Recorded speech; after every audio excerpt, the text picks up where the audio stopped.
all the and the entire audience who have joined in. I just checked with Dr. Mishra's office. He's about to join. Okay, he's about to join. So let's wait for him.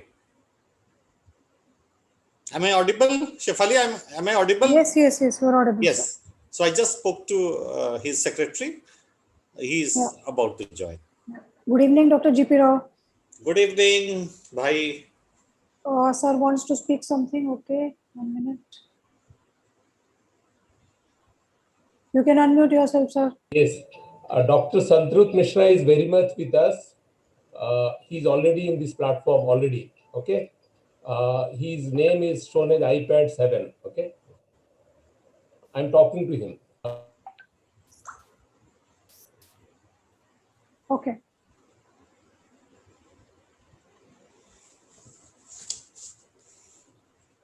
So good evening, sir. Sir is already here with us. Can we start because we all have joined in time? But Shefali, we are not able to see Dr. Santrupt Misra. We are not able to see him on video. We are not able to see him. No, but I can see myself. Oh, now we. Oh, good evening, sir. Good evening. Welcome. Now we are able to see you. Good evening. All right. Thank you, sir. We welcome you, sir, on behalf of HR India, Kalinga HR, and many other HR professional groups across the country, and industry groups also. And today is a great evening for us because we have the pleasure to have you. In spite of your very extremely busy schedule, you have been so kind to us. I would say empathy you have shown to us, that you agreed to address to us. You were so busy that we had to take an appointment from you 2 months in advance, about 2 months in advance. But as a CEO, you very rightly, you had to take care of the financial year. So you gave us time for April 1st week only, which is perfect for a CEO like you, who has to give a lot of tremendous business results. Must be there for you to deliver. And today, a huge audience across the country is very eager to listen to you. I have been telling our audience that Dr. Santrupt Misra doesn't require any introduction, but still I would request our good host Shefali ji to give a formal introduction of yours. And I also thank the entire audience which is here. And also I thank Mohini ji from the office of Dr. Santrupt Misra, who is well. And after Shefali reads out, tells about the profile of Dr. Misra, we will request sir to give a talk on the topic. In fact, I feel that we made a mistake by suggesting a topic to him, but to an HR legend like him, we should have left it to him to choose his own topic. Rather than giving a topic from our side, but we felt that it was a subject which was burning, and during the pandemic and uncertain times, I thought that this could be the best topic because most of the webinars were around this topic, and we still don't know how to come out of it or how to manage this. So we really needed help, and we were looking forward to seniors and great leaders, HR leaders like Dr. Misra, who could guide us on this, the entire HR fraternity, how to manage these uncertain and turbulent times, pandemic times. So I request everybody for the questions. So it will be taken at the end, last 10 to 15 minutes, and put your questions in the chat box. So Shefali will coordinate on that front. So over to you, Shefali, and the whole video program will be recorded because many people have missed it. They told us that the registration is over. We have put it on the YouTube as well. You can see it, and for others, we shall send you the video recording. Over to you, Shefali. So namaskar and a great good evening, everyone. I am Shefali as always, and I am the moderator for today's session. welcome you all to this most awaited session and the evening brought to you by HR India, a community founded by Mr. Samar Mahapatra, which is very soon going to be a community of 10,000 plus members. And Mr. Samar Mahapatra is also the Chief Human Resource Officer with Shigan Group, and this HR community is his passion out of humanity and passion. Thank you, sir, for giving me this opportunity to be here and a part of this today's webinar. So talking about today's, our honorable speaker, the legendary speaker, Dr. Santrupt Misra, a very warm welcome and a very good evening to you, sir. Of course, doesn't require any introduction. Still, I would definitely take this as an opportunity to speak few lines about sir. Kindly allow us, and I'll try to keep the introduction very crisp. I've just chosen small lines from his introduction. So Dr. Santrupt Misra is currently the Chief Executive Officer, Birla Carbon, Director, Chemicals and Director Group Human Resource for the Aditya Birla Group, a USD $46 billion company on global conglomerate. A business leader and an HR professional of standing with over 3 decades of experience in global business leadership, corporate governance, organizational transformation, non-profit leadership, and professional development. Mr. Misra has worked at board level for over 2 decades as non-executive director and executive director in publicly listed companies, unlisted companies, and not-for-profit organizations, both in India and overseas. He is a director in several companies of Aditya Birla Group, including Aditya Birla Capital Limited, Grasim, and Birla Carbon Thailand, which are some of the listed companies. He was an independent director on the board of Oil and Natural Gas Corporation Limited, a leading Government of India enterprise, and the chairperson of the board of governors of National Institute of Technology, Rourkela. Not the least, he is also the governing bodies of professional organizations, associations such as Association of Executive Search Consultants, USA. He was also on the board of Xavier's Institute of Management, Bhubaneswar, and the Worldwide ERC, USA. Sir has also served as a member of SHRM Certification Commission, USA. Under his leadership, Birla Carbon has emerged as a global leader in the carbon black space from its beginning as a regionally focused carbon black player. He has been instrumental in developing a strong employer brand for the Aditya Birla Group, which was named as the best employer in India, great place for leaders to work, and top company for leaders by Aon Hewitt, Fortune Magazine, and RBL Group, respectively. Dr. Misra holds 2 postgraduate degrees in political science and in personal management and industrial relations from Utkal University and the Tata Institute of Social Sciences, respectively. Not only this, in addition to this, he also holds 2 PhDs from India and UK in public administration and industrial relations, respectively, and an honorary DSc degree from Aston University, UK. Sir is a fellow of National Academy of Human Resources, NAHR USA, honorable fellow of Coaching Federation of India, an Eisenhower fellow, an Aston Business School of fellow, and an IMA fellow, a Commonwealth scholar. A very warm welcome and gratitude to Sir here. Without wasting any time, we would like our audience is waiting eagerly to listen from you. Over to you, sir. Thank you, Safali. Can you hear me? Yes, sir, you are Yes, audible. sir. We are hearing. Okay. Thank you once again, Shafali and Mr. Mahapatra, for your kind invitation. I compliment and congratulate India HR, Kalinga HR. I don't know whether HR is meant for India or Kalinga and India are meant for HR, but that's a symbiotic relationship, I suspect. And thank you for having me today. And Shafali, you mentioned that you were going to say a few words about me, and I don't think you kind of stayed with your promise. I always believe that speakers that need lengthy introduction basically mean that their presentation is likely to be so poor that it needs to be bolstered with an elaborate introduction. I hope that's not the case with me. Absolutely not, sir. I am actually in a situation, you talk about pandemic and the challenges. I'm in Delhi today, and I've been informed my building back in Mumbai due to infection is sealed. And therefore, perhaps I'm stuck in Delhi for the next 7 days until I return back. So such is the implication of pandemic, as you can see. It's a very interesting subject, and one could talk about it for pretty long in many dimensions. But my objective more would be to have a conversation and dialogue with you by answering your questions. And often I find that this kind of monologue, looking at a screen where you cannot see anybody, and the others also equally with their videos switched off or switched on, are equally perhaps wondering how are they engaging with the speaker.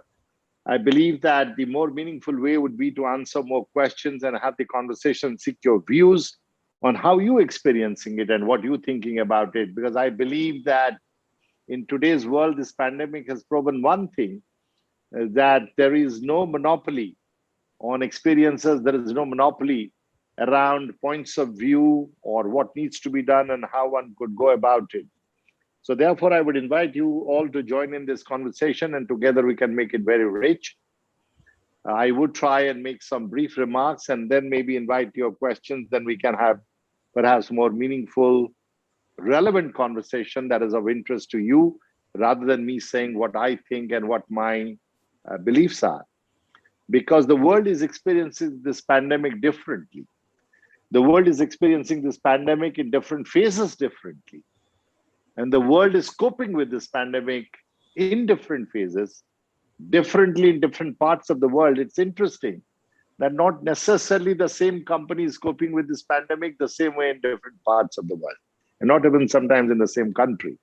As I find from our experience in Aditya Birla Group, both as a global and a local company, that we don't seem to be adapting the same strategy everywhere, because it has to be very adapted, customized to the locations where we operate. But first of all, I would like to request you to think about the implications in two frameworks. One is the business implications of this pandemic, and second is the implication of this pandemic for individuals, both as individual human beings and as employees or as members of the workforce. So first thing you realize when you look at the business implications, you know the pandemic has created definitive disruption to customer service. Products have not been able to reach people. Supply chains have been broken.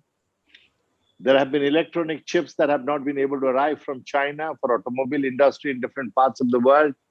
And we suddenly found that later part of last year, the demand was going up, but sometimes the supply of final products to markets couldn't happen because the supply chains were broken as a result of the pandemic. Obviously, similarly, business implications have been, and I'm just giving you some examples of what has happened. For example, project cost overruns, projects got delayed, physical projects, for example, because migrant labor, particularly in India and other parts of the world where perhaps global migrant labor were there who could go back to their own home country, home state, hometown, village, whatever you call it. They went back, and therefore projects got stopped and delayed.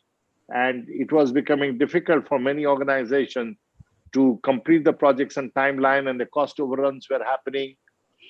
Fortunately, certain kind of interest rate subvention helped many companies, but otherwise there would have been significant consequences. There were cases where companies went into significant losses. Interestingly, in FY20, in some of our businesses, I realized, even though till end of February, we were running highly profitable in the business, because of the lockdown, suddenly in 1 month, the entire profitability of the business got wiped out because no revenues were coming in, but the fixed cost remained the same for a month, which means a month's fixed cost was equivalent to 11 months of profit in that particular business to be able to entirely wipe it out. Interesting phenomenon, and I'm sure many businesses experience that. A lot of businesses, because of sudden loss of demand, found that they were saddled with inventory. Some of them were saddled with expensive inventory, particularly input material, which they normally would pass on to the customer. They could not, because the demand slumped and the pricing period changed, and therefore you find that you are saddled with very expensive inventory, and you did not know how fast perhaps the inventory could move. Imagine a situation in consumer life. Imagine a medicine, for example, or a case of milk, for example. Imagine a situation if your expiry date was in next 1 or 2 weeks and suddenly lockdown happened and these products couldn't be sold, that some of these were completely date expired products that had gone past their life expectancy. Similarly, I think people lost suddenly some critical talent. People unfortunately passed away due to the COVID. And therefore, people who were significant in your organization had a lot of IPR, had a lot of knowledge. Suddenly, because they are either got incapacitated, long-term impact they had, or unfortunately, many of them died, then you found there was a gap in talent. You could not get people to come and join. You had identified people to go on expat assignment. But suddenly, let's say US, Europe, other parts of the world, they closed their borders. There were no aircrafts, there were no airline connectivity until the bubbles were created. So many people who were prepared to get to the next level of their career and meet critical requirement of your company in some other part, I think that didn't happen. So I think the implications for the business have been significant. Issues of employee engagement, issues of meeting financial commitment. A lot of MSMEs struggled in terms of meeting their financial commitment because they couldn't produce, they couldn't sell, they couldn't collect money. The surprising thing was, imagine how a lot of people's outstandings, receivables, remained receivables because of several months of lockdown that people could not connect, and particularly globally also, unless of course they had LCs or other kind of securities backing the receivables. So there were tremendous implications for businesses. There were sector-wise implications, the implications for global companies, the implications for MSMEs, hospitality industry, entertainment industry, airline industry. Different industries got impacted to a great extent. Similarly, and perhaps more profoundly, individuals as human beings, employees, parts of workforce, it was not just about migrant labor. It was about fear. It was about healthcare concerns about self, aging parents, healthcare concerns of young children who couldn't play because their physical growth depends on their being physically active. They couldn't go outside. They were confined to home. The emotional stress that it brought, small apartments in urban cities, 2-3 generations of people, in-laws, parents, children, the schools are closed, 2 members working. I think in a confined space, people got onto each other's nerves. I think there was a lot of emotional stress. We had occasions to deal with suicidal calls. We had occasions to deal with suicide, unfortunately, in some cases. So individuals, single mothers, young people in metro cities who are stuck in small flats where perhaps they did not have access to go to the market, or if they had a quick illness, perhaps they didn't have access to get support. A lot of people lost their jobs in informal sector, even in many formal sectors went through restructuring, downsizing, right sizing, layoffs of many kind. There were salary losses. Many companies cut down people's salary because people had long-term commitments, housing loans, vehicle loans, educational loans, and sudden salary loss was a challenge. Career disruptions. People had resigned to join somewhere, joined somewhere new, but had to virtually join without realizing how do they build connectivity with their bosses, their managers, and of course, families' own plans of holidays, further education of the children, career decisions. A lot of the things got tremendously disrupted at individual level. So at one level, we must all understand that pandemic has been a great equalizer. It has impacted large companies, small companies, medium-sized companies, startups. It has impacted senior professionals, those who are 60, 65 plus, they couldn't come out because there was a fear that senior citizens could have greater impact from the pandemic. So I think it has been a great equalizer. It has brought a philosophical thought process to our minds that we need to all revisit our value system, our philosophy, our premises, our assumptions, our starting points, our life plans, and perhaps think about what could we do differently, what we need to revisit, etc. So therefore, every profession in that process also got challenged, be it human resources, marketing, sales. Everybody had to reimagine everything. And not surprising that the challenges for HR professionals have become very great during this period of time. HR has been called up to step up to not just protect employee health, employee safety, security, but also to protect employees' emotional health, emotional balance. HR has been kind of called upon to step up to reimagine its processes. So I will talk about 5, 7, 8, 10, I don't know how many ever challenges before HR profession. As a result of the pandemic, during the pandemic, there could be consequences of this pandemic, post-pandemic, for preparation for the future. For example, for every HR professional, the first challenge has been, how do you size up the implication of the pandemic for your sector, for your organization, and for your local area? I think understanding that implication at a deeper level, at a more nuancical level, at a more local level, is perhaps the most fundamental challenge. You cannot react to the needs of your organization based on an article you read or a speech you listened to or a discussion you participated in. It requires deep, real reflection about what has this pandemic undeniably changed for long term and certainly required short-term specific response or reaction.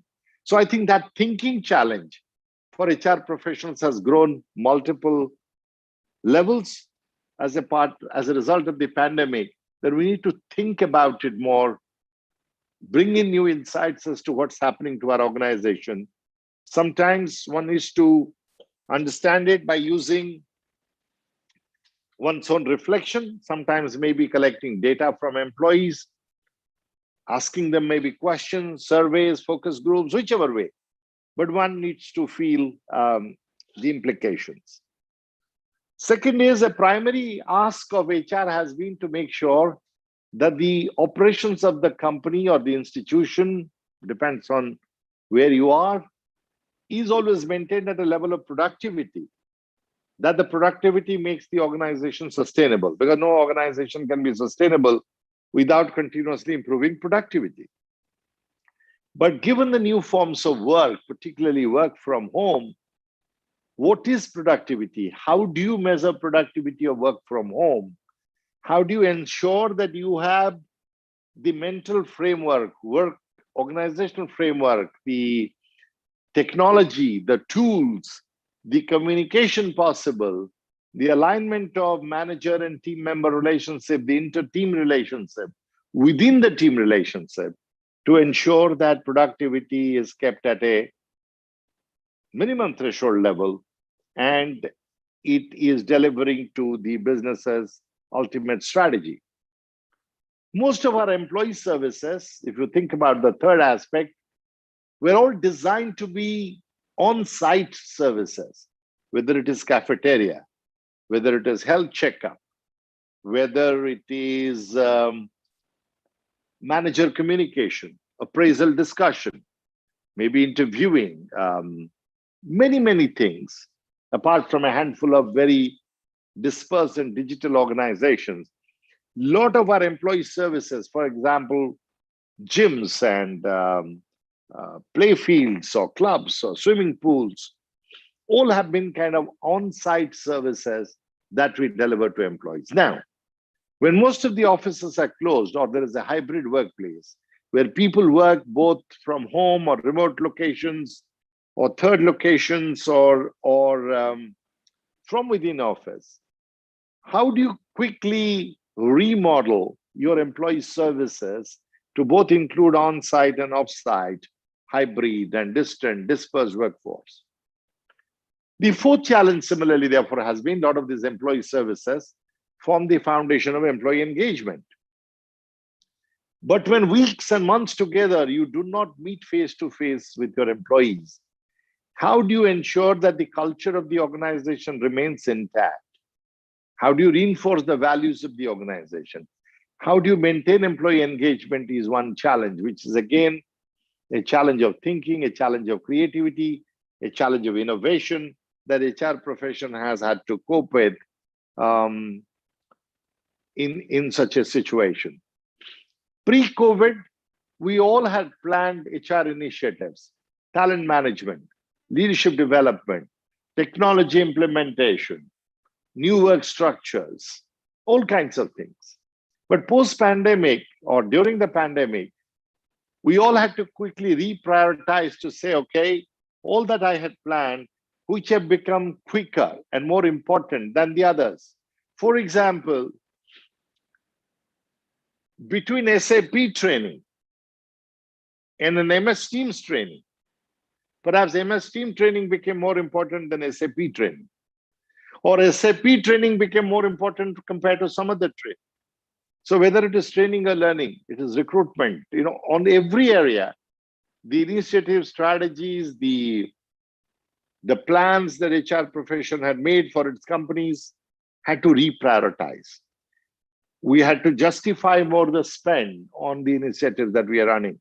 The other challenge for us was there were a lot of work in progress initiatives where money management time was invested. If you had to reprioritize and stop those, that was a wasted investment.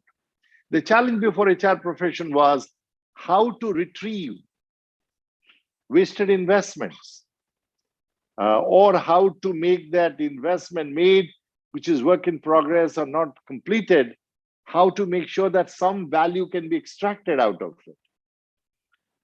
I think one of the areas that has become challenging is that leaders of organizations had to provide alternate kind of leadership.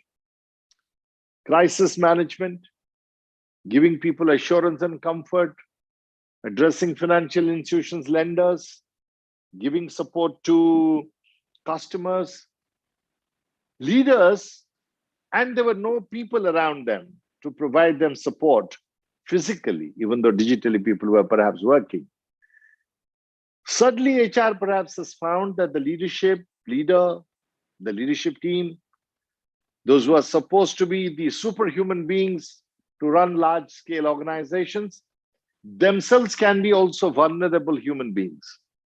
And how do you perhaps during such a pandemic bring HR as a resource to them, as an energy creator, to help them maintain their equanimity in face of tremendous amount of challenges and issues that they were confronting? I think internal cohesion became a challenge. In normal times, best of times, manufacturing, marketing, stores and manufacturing, supply chain and marketing, HR and finances, R&D, there are always at tensions, at crossovers about priorities, resource allocation, dependence, collective working. With work from home, some cases these functions naturally gravitated and came together, realizing and understanding the gravity that was being faced by one and all. But in many cases, this also required active intervention by HR to bring these functions together, not just to make the organization stronger and serve the customer, but to make sure that the pandemic does not leave the debris of fractured relationships simply because people were not communicating enough or the medium of communication was not what they were comfortable with or which did not come very naturally to them. The other part of HR challenge has been the unique needs of unique employees. Urban locations, small towns, sales force, for example. Often the sales force are poor guys all over the marketplace, alone, meeting customers, traveling, often in the field, often on the roads. All of them developed unique needs, women employees. And woman's position became very difficult at home. I had to, as a woman, switch multiple identities. I'm a daughter-in-law now, I'm a mother, daughter next, I'm a mother third occasion, I'm suddenly becoming a professional. All in the day of 8 hours, sitting at home, switching multiple identities. Children do not understand the deadline. Children do not understand the sanctity of a meeting with the manager. They rush in because they are in need of a cuddle or a hug from the mother. And it led to acute embarrassment for people,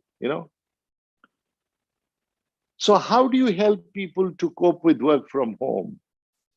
How do you address the questions of privacy? How do you address the need to unburden oneself? I think a lot of unique needs of employees that were not there before HR function surfaced. For example, ergonomics. My house is not designed to be soundproof. I don't have a desk to keep my laptop or desktop. I do not have a comfortable enough chair to sit for 8 hours to have multiple meetings. And many of these landed up having cost implications for HR. Repeated RT-PCR tests, masks, providing hygiene products. A lot of this through the budgets and the costs they were, and HR had to reprioritize and rethink about it. And perhaps as a part of reimagining many processes, one had to also think about processes like board evaluation. Even the best of times, board evaluations are a difficult task. But in a digital mode, when board members are often coming together in a digital mode to carry out board meetings, how do you honestly, truly assess the contribution of a board member on different parameters? Do you really get a good feel, perhaps, of a board member who's newly joined, recently joined on the board? So how do you, in a digital world, engage in critical processes like board evaluation have also become a challenge for HR professionals. In conclusion, what I would say is, I'm proud of being an HR professional. I'm proud of my community of HR professionals like you, because each one of you have stepped up in your own organization to be that source of strength, to be that source of assurance, to be that source of comfort, to be that source of answer for both senior leaders, line managers, young employees, new employees, unique segments of employees. By realigning the way you thought about your role, your job, your profession, I believe post-pandemic, we may have a lot more to address. Those colleagues that we lost, in the Aditya Birla Group, I have had more than 9,000 people impacted by COVID directly, infected across the world. I have lost 67 of my colleagues in different parts of the world, some of them senior. As we walk back to the office, even after the second wave, that emptiness of missing those colleagues at the workplace who you knew is going to have a consequence on the morale of the employees. We will have many, many new challenges. COVID's long-term impact, when I talk about 8,000 plus 9,000 employees being impacted, their lungs functioning, their blood pressure, their general physical stamina, immunity, the whole host of health-related questions that have not come to the surface as yet, those may start coming to the surface as we get back. A productive workforce is not possible without the well-being and health of the workforce.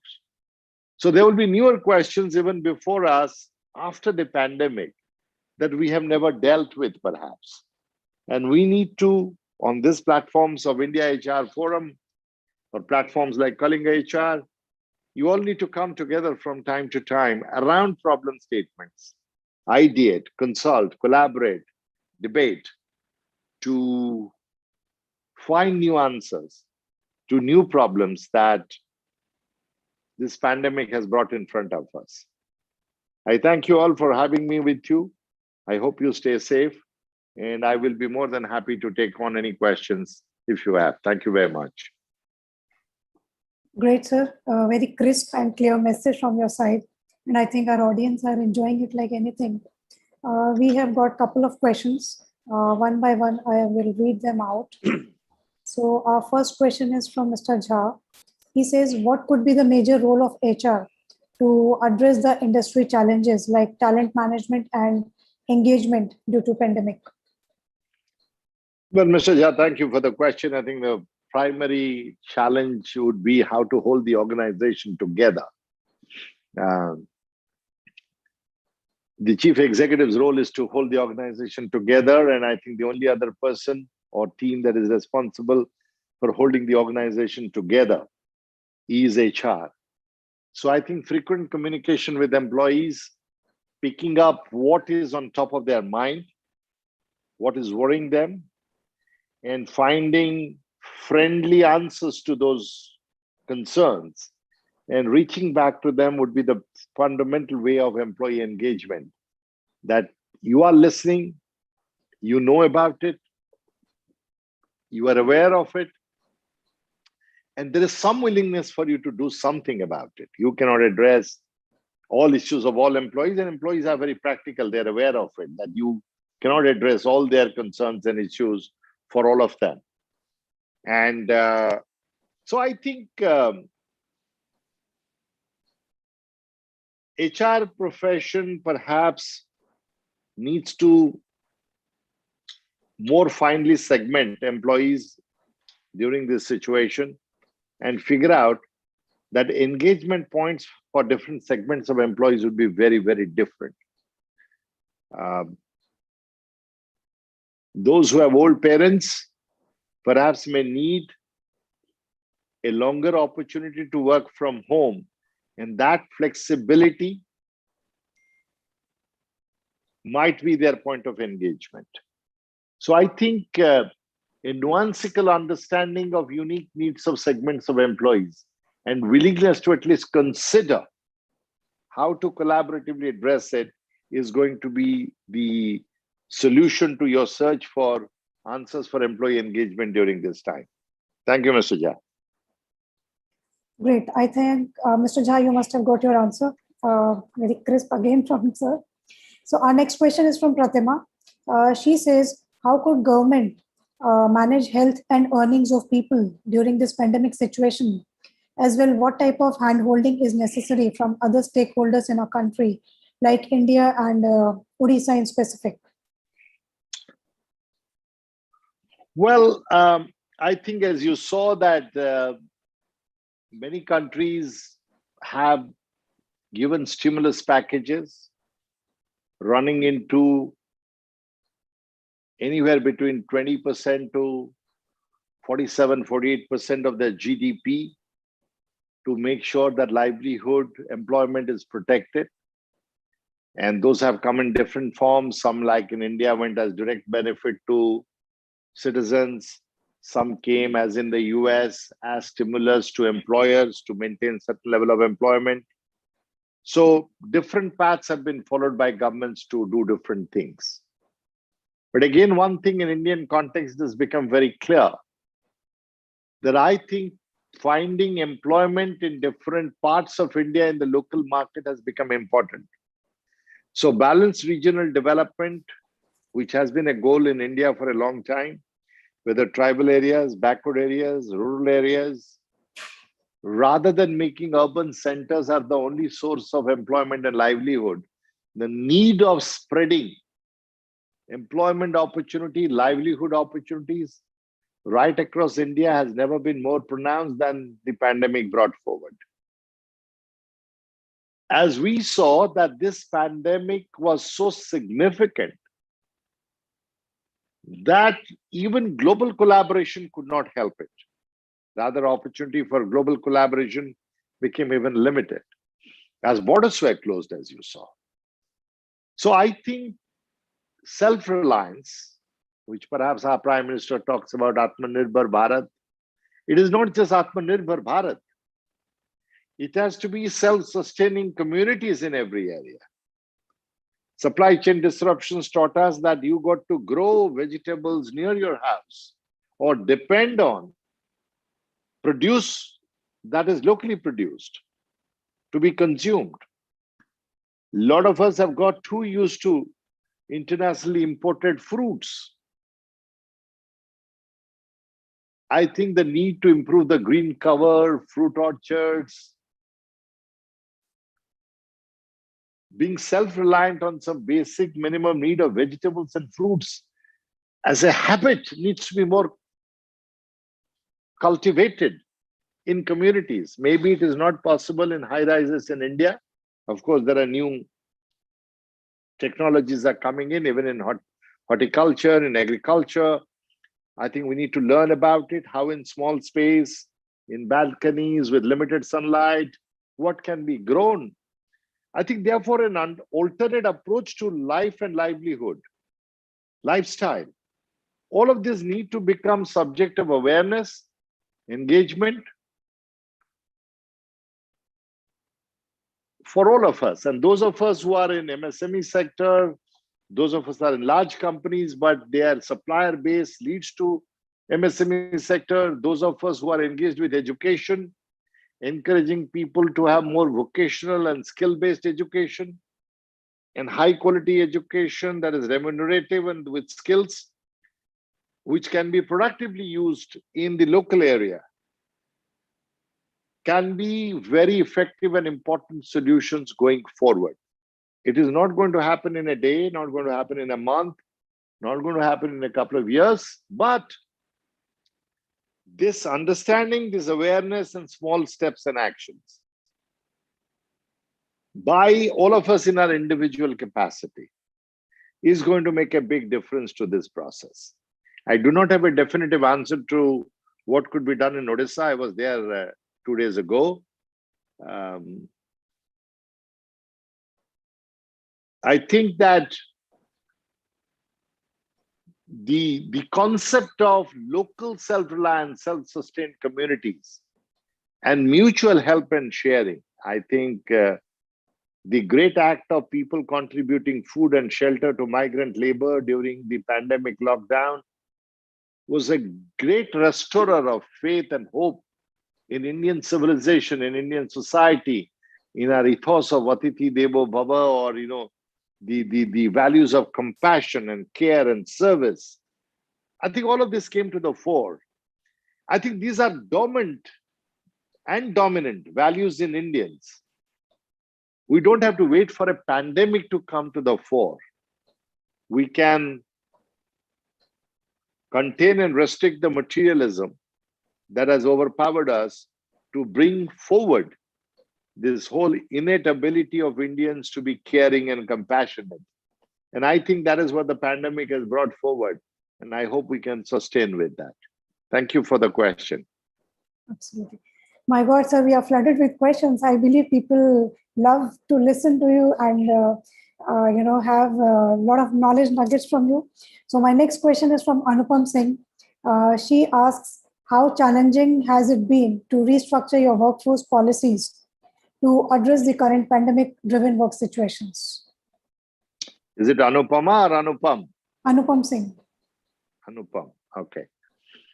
So I think, as I said, horses for courses.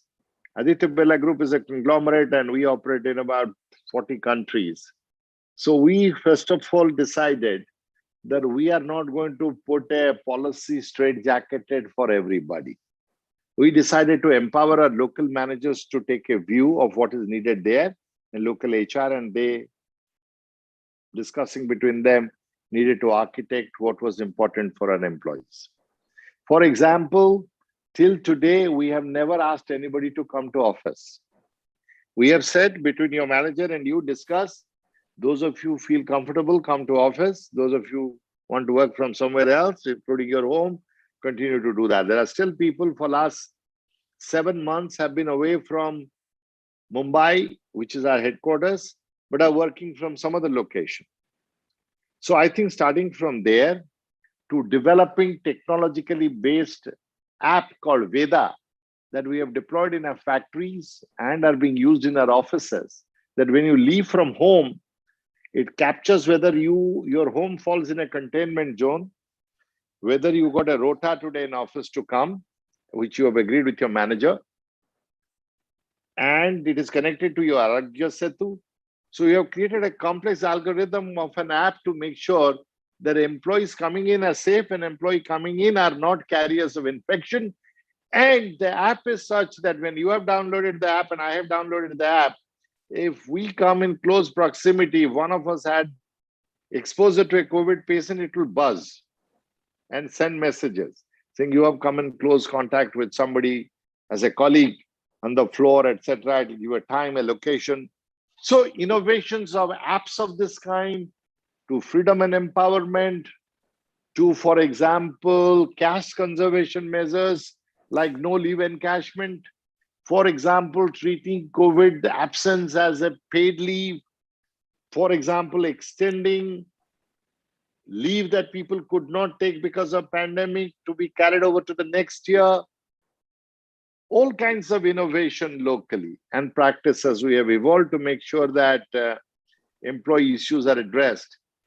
I used to have a meeting with all my CHROs every Friday for almost 6 months to discuss around emerging issues and the realities around the globe, so that what they are doing, what we need to do, which are unresolved issues, for example. I think I must salute all my colleagues, HR colleagues in particular, for doing a fantastic job during this pandemic, both in terms of imparting learning, keeping people safe, maintaining companies' productivity and profitability. I think this has been a terrific on-the-job learning experience for all of us. Absolutely. So next, sir, coming to next, there are few questions. I'll combine them because they are related to mental health and well-being. So Mr. Subhranshu Raut and Mr. BKS have asked the similar question, and one more person, Mr. Sudhir Dutt. So the question relatively is around how does one manage the aspirations and mental well-being of the digital natives, the Gen Z, in this work from home scenario, since they are deprived of human contact and organizations' belongingness that they normally would have got. I think you have a lot of already addressed, but still to summarize in 1 or 2 sentences. Sir.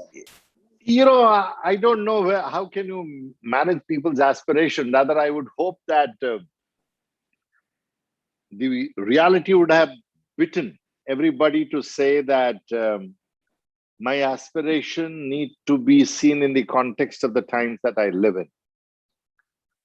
And like, for example, if I had an aspiration to go and work in the US, I should perfectly understand that US borders are closed. I cannot go now. So if you are a thinking, intelligent human being, you would think about it and see that my aspiration can take a temporary backseat. I'm not saying give up your dreams, but I think sometimes recalibrating, reorienting like the Google map does for you when you are driving, saying this is congested road, go another way. That's exactly what we need to do in our personal lives and professional lives.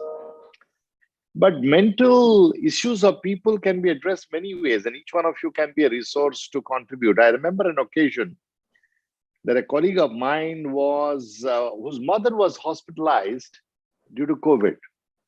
And he was the only son and he was very stressed.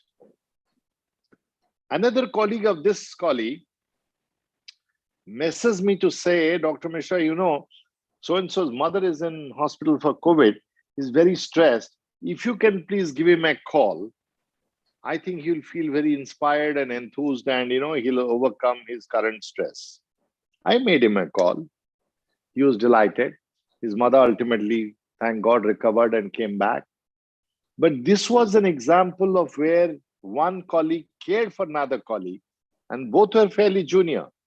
The colleague who wrote to me, she perhaps was 5 levels below me. And the colleague about whom she wrote was perhaps 2 levels higher than her. It was a tremendous gesture, I felt, of colleagues caring for colleagues. So I think noticing people's stress levels and thinking about who could help and what would help, and taking some small steps like a message to somebody are all ways where we can be resources to each other to maintain our mental and emotional balance during times of this kind.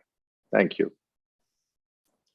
Great. I think, sir, there are again a lot of questions coming up. But I would, first of all, I'll take another question, which is very close to me. And at Personal Window, I have got a lot of similar questions. How did the transition happen for you from a CHRO to a CEO? Well, There have been books written around accidental prime minister, accidental this. So maybe I could describe myself as an accidental CEO. But I don't know what you mean by how did the transition happen. Obviously, transition happened one fine morning when the announcement was made that I got to look after business. But I think there was a phase of preparation, that kind of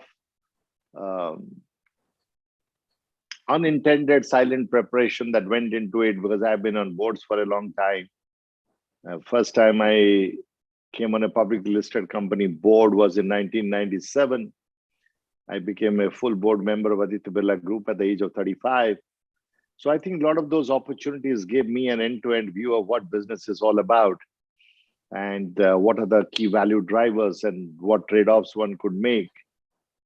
So therefore, when the opportunity was presented to me, I would think maybe I was 40 to 50% ready for it, nowhere close to 70 or 80%. But perhaps my chairman, Mr. Kumar Mangalam Birla, is a risk taker, always bets on people and talent. Whether he did bet on me as an individual or as a talent, I still do not know. And I was also conscious while accepting the role that there is a chance of failure. But fortunately, I too am a risk taker. I'm not worried about failure. I was conscious of the fact that if I fail, I will let down HR community within the Aditya Birla Group and maybe even broader HR community. If I failed, maybe nobody else would ever again consider giving an HR person an opportunity. So it was a great consciousness in my mind, and that perhaps provided both inspiration and perhaps also slowed me down a little bit in my evolution. Because when you are conscious about your responsibility for others, you are being more diligent. But when you are over-conscious about that, I think you take certain steps that slow you down. But on the whole, I think it has been a great learning experience. I do not see CEOship as a crown or a medal or a tag of honor. I see that it is a great, great responsibility for so many people's livelihood, for so many customers' satisfaction and well-being, so much of capital investment that has gone in to provide a reasonable return on that. So I believe any CEO role is a great role of responsibility. So I think it would be a mistake to treat it as a badge of honor or a crown or a medal or some form of recognition. I think the best spirit to take it is that it is a great task or opportunity of responsibility that you should deliver to the best of your ability. I agree, sir. Thank you so much for answering this question. I think permitting time, I'll just take the last question here. This is from Dr. G.P. Rao. From a CEO lens. He is not allowed to ask a question. Tell him that. Yeah. That is why he sent me a personal window. From a CEO lens, what unique aspects you found amongst the India HR as compared to other countries in managing the implications of pandemic? I think the quotient of care in India by the organization for its employees is far higher than even the same organization is able to display to employees outside of India. Because the expectations out of an employer in India is far greater. Whereas I think the Western world, particularly, I think the expectation of employees out of organization is far limited.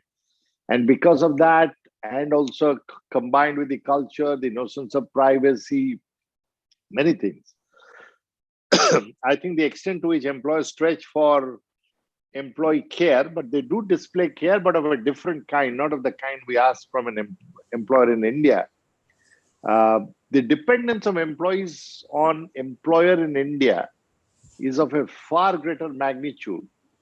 The same way perhaps children's dependence on their parents until an older age in India is. So I think there are differences. But as I said, those differences are not of making a value judgment. These are horses for courses, depending on the needs and the societal governmental structure available and the employer-employee mutual expectation the level and stage of economic development of society. These are natural phenomena that happen. So therefore, I'm not making a value judgment. All I'm saying is there are significant degrees of difference between expectations of employees out of an employer in Indian context vis-a-vis non-Indian context. Great. Thank you, Dr. G.P. Rao, for asking this question, and thank you, sir, for answering all the questions of our audience. And You're welcome. our audience definitely had a lot of knowledge, learnings from you, from your wisdom, from your knowledge. And coming to the end of the session, I would invite Mr. Samar Mahapatra now to extend the word of thanks and summarize the session. Mr. Samar, please. Thank you very much, sir, for the mesmerizing session. We all wish that it would go on and go on and go on. The times, it seems time was very short for a subject like this, and for a person of your stature, person of your knowledge and experience, you address these issues so well, and you answered the questions very well. The feedback I'm able to read the feedback on the chat box from those who asked the questions and others, that they are all saying that it was wonderful.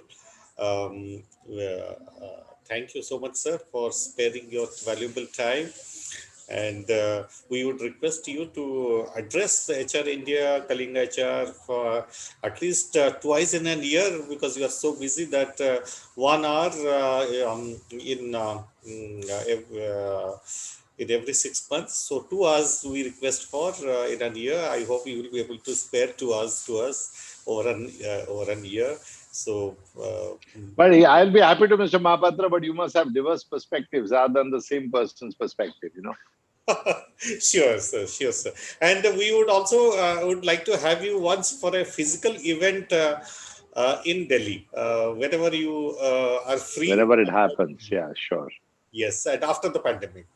Thank you so Certainly. much, sir. Thank you so much. I didn't summarize. I don't have to summarize because it was all very comprehensive. Must have been well understood. It was so simple, so lucid that everybody must have followed through very well. Thank you so much. Thank you so much. Have a good evening and stay safe, please. Thank you so much. Thank you, Epson. Bye-bye.